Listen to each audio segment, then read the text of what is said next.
Nothing is a better bonding experience than a film that connects us with our friends by way of a good crying session.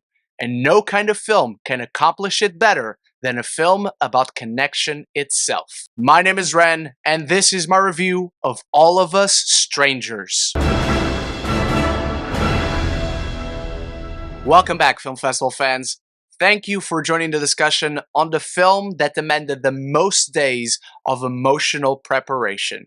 Walking into All of Us Strangers at the London Film Festival had me excited and intrigued, and had me walking out experiencing one of the most emotional movie watches of the entire year. As one night, struggling screenwriter Adam, in his near-empty tower block in contemporary London, has a chance encounter with his mysterious neighbor Harry that punctures the rhythm of his everyday life. And as Adam and Harry get closer, Adam finds himself pulled back to his childhood home, where he discovers his long-dead parents are both living and look the exact same age as they did the day they died over 30 years ago. And cutting straight to the point, I love All of Us Strangers for many reasons, but one that instantly allowed me to powerfully connect with the story of this film is the visceral relatability of its lead character, Adam, wonderfully played by Adam Scott in his first lead performance in a film, and just might be his career best. A struggling screenwriter living in London, crushed by an overwhelming sense of loneliness. From the first beautiful frame in this film, it was like looking into a mirror in every way. A mirror that confronted not only Adam in the film, but myself, with many repressed emotions that felt therapeutic to witness as Adam confronted his own journey of grief and overcoming repressed emotions. It's important to say there are many other aspects about Adam and his arc in the film that I don't necessarily relate with, but there's always some familiarity, emotionally speaking, about what he's internally dealing with in All of Us Strangers. And where on one hand that can feel emotionally assaulting, there's something deeply reassuring and comforting about the relatability of seeing a complete stranger writing, directing a film, and bringing such a beautiful story to life. All of Us Strangers is a powerful and intimate meditation on grief, one that offers both its protagonist and its audience a rewarding sense of reconciliation.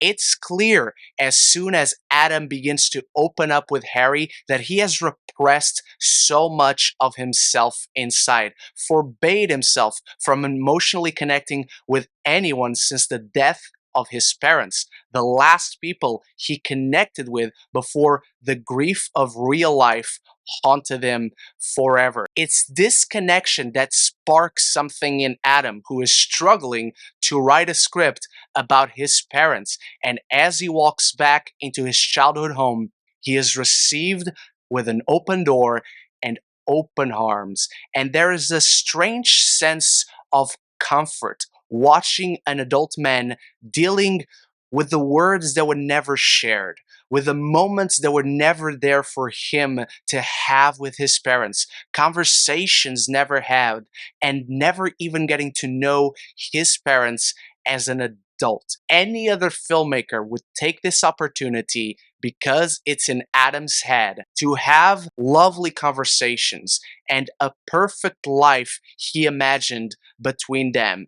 But Andrew Haigh blends the fantastical with soul-crushing reality and makes these conversations have friction, and the ideas, the points of view of his parents still be stuck in the 80s. He can now talk with his parents as an adult. There's a different dynamic in there that we so cherish as children. And yet, I couldn't help but feel reassurance wash over me every time Adam confronted one of his parents, or both, about something he never had the courage to do it while they were still around, while they were doing their best to raise him. Now, all of these components in All of Us Strangers are great, but theoretically, they could make for an emotionally monotone film.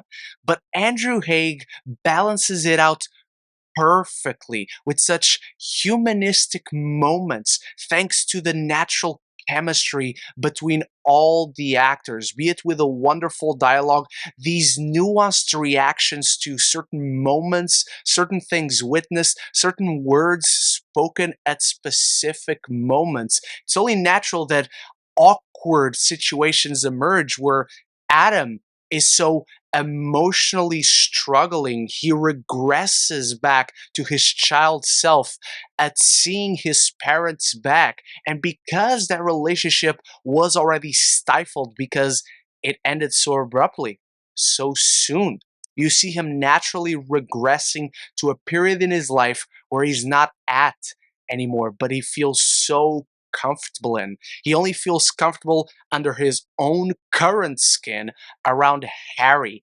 And it's that growth, that connection, paralleling Harry to his parents and vice versa, that allows Adam to grow alongside his parents and alongside Harry. It's a beautifully emotional, complex journey that he takes on, and it all feels so naturally evolving. And it's these realistic conversations in this imaginative scenario that add a sense of gravitas and emotional weight to it all. Not every conversation in this film is easy, but there's a comfort to seeing them unfold, to seeing how this character is finally dealing with himself, with the moments, the words, the emotions. He could never do it back then before allowing himself to feel again, all thanks to Harry. Paul Mescal is wonderful in this role. I've never been a fan of his too much. You guys know this. He just effortlessly oozes comfort and disarmament from Adam, and it also feels natural. Their chemistry is sensational.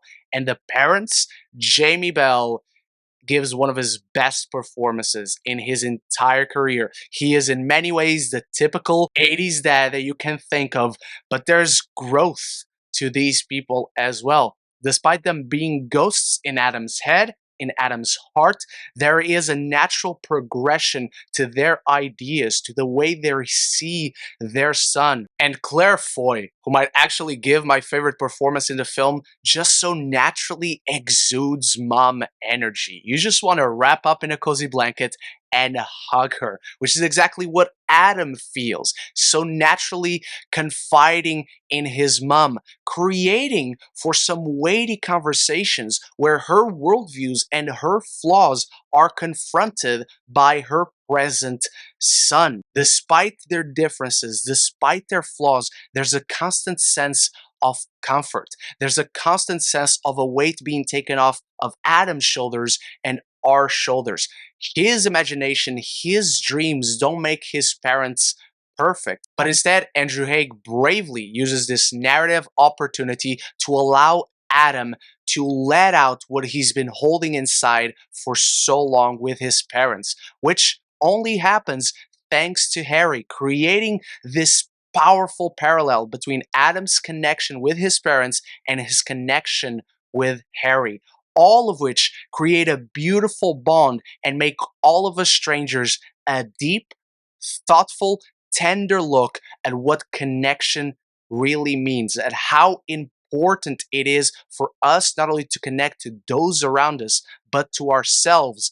Otherwise, we'll all be strangers to one another. It's a beautiful film filled with beautiful moments that many of them had the entire audience at my theater crying, myself included.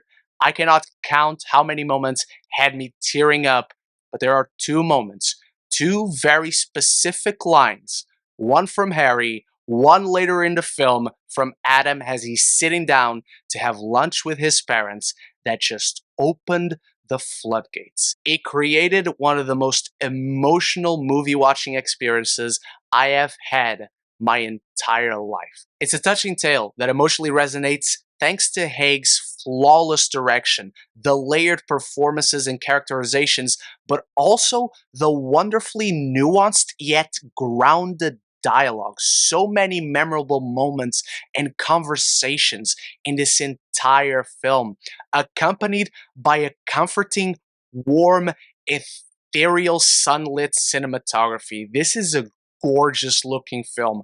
I adore its use of lights and reflections, the metaphors Andrew Haigh is working with visually. Him and his cinematographer did a wonderful job. And I love how he twists around the meaning of warm and cold colors. There are many moments in this film where you're just sent on an emotional wallop because he so twists our expectations of the use of color in this film, also accompanied by a tender, soothing score that just elevates what's already on screen. The perfection we hear, the perfection we see, it all combines together, and also helps that it has a banger 80s soundtrack. I honestly do not have any issues with this film. It might very well be my favorite film of the fest and of the year. So before I dive into my final thoughts on All of Us Strangers, it's time for you to start the conversation about it in the comments below. Are you ready to cry? Are you excited for this film? Anything and everything down there. I have many more reviews from the London Film Festival right up here. So if you want to see those, if you just want to talk movies and TV, this is the place to be. Consider clicking that subscribe button, and you won't miss any future conversations on your favorite movies and TV. All of Us Strangers assaulted and comforted my heart. It's a tender contemplation on grief and words not spoken, hugs not given, moments not shared. It is Andrew Haigh's melancholic cry out on the importance of connecting with ourselves and the strangers in our lives, emotionally layered and devastatingly relatable. And for the first time this year, I'm giving All of Us Strangers an A+. Thank you so much for watching. In all honesty, this was as hard to review as it was to watch in all the best ways, so I hope to start a conversation with you soon. Big shout out to my channel members for always supporting the channel, and be on the lookout for more LFF reviews. Until the next one, love each other and love the movies.